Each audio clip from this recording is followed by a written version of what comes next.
Moradabad Lok Sabha seat से जुड़ी ये बड़ी खबर। मुरादाबाद से रुचि वीरा ने नामांकन दाखिल कर दिया है। रुचि वीरा आजम खान की करीबी है। उन्होंने अखिलेश के मना करने के बाद भी नामांकन दाखिल किया है। वहीं पार्टी की ओर से उम्मीदवार एसटी हसन ने निर्दलीय लड़ने का ऐलान कर दिया है। हसन ने रिटर्निंग ऑफिसर को इस बात की जानकारी भी दे दी है। रुचि वीरा ने पार्टी के मना करने के बाद भी अपना नामांकन भरा।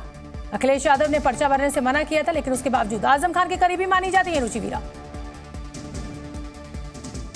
की बातें हैं, आप बात करिएगा, रिटर्निंग ऑफिसर से बात करिए, पार्टी के मुख्य जो लोग हैं उनसे बात करिए। मैंने समाजवादी पार्टी गठबंधन से नॉमिनेशन कराया। क्या मुद्दे रहने वाले हैं मैम इस बार चुनाव में? आप चुनाव लड़ने वाले हैं? देखिए, इस बार की बात नहीं है। मेरा सबसे पहले मुद्दा तो ये है कि भाईचारा रहना चाहिए, संविधान बचना चाहिए, लोकतंत्र डेमोक्रेसी की लाज रहनी चाहिए, सब लोग आपस में विकास हो, तरक्की हो, ये होना चाहिए।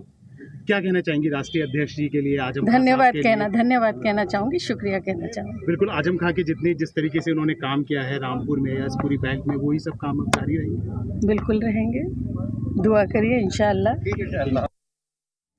तो मुरादाबाद और रामपुर सीट को लेकर जिस तरीके से का आपसी कलह जो है वो आजम खान ग्रुप और समाजवादी पार्टी के बीच सामने आई है, उसको लेकर अब लगातार समाजवादी पार्टी के मुखिया अखिलेश यादव ने चेतावनी भी दी है। मौलाना नदवी वर्सेस आसिम रजा होगा। आसिम रजा जो है वो आजम खान के नज़दीकी माने जाते हैं। रामपुर में अभी भी जो घमासान है वो जारी है। मौलाना नदवी वर्सेस आसिम रजा होने जा रहा है और पार्टी के मना करने के बावजूद रुचि वीरा ने अपना नामांकन दाखिल किया है।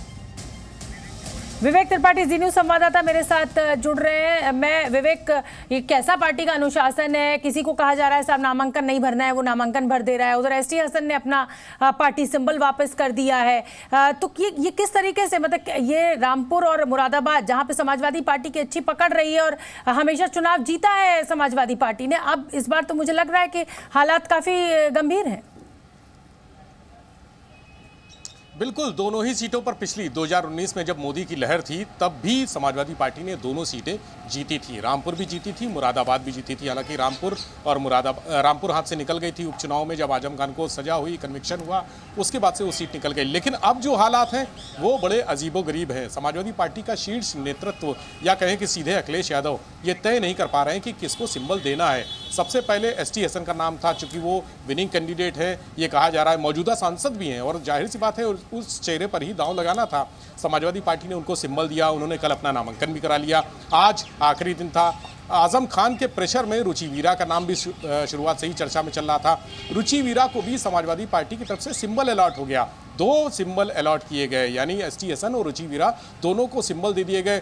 रुचि वीरा अपना नामांकन कराने पहुंची तो अखिलेश यादव नाराज हो गए। उन्होंने कहा कि अनुशासनात्मक कार्रवाई भी होगी, तमाम चीजें कही, लेकिन रुचि वीरा ने अंततः नामांकन करा दिया। इस बीच आजम के दबाव से जो अखिलेश यादव उनको फोन करके कहना चाहते थे, नामांकन वापसी के लिए मना कर रहे थे नामांकन करने से, वो बातें नहीं हो पाई। लेकिन एसटी हसन जरूर नाराज हो गए। देखिए, आजम की नाराजगी, अब एसटी हसन भी नाराज हो गए। उन्होंने कहा कि मुझे पार्टी के सिंबल से चुनाव लड़ना ही नहीं है। उन्होंने रिटर्निंग ऑफिसर को लिख कर दे दिया कि मुझे समाजवादी पार्टी का सिंबल नहीं चाहिए।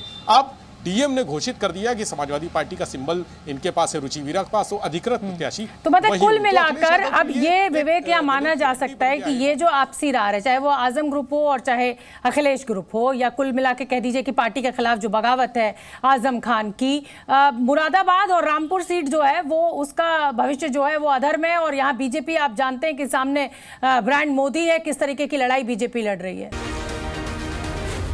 जी न्यूज़।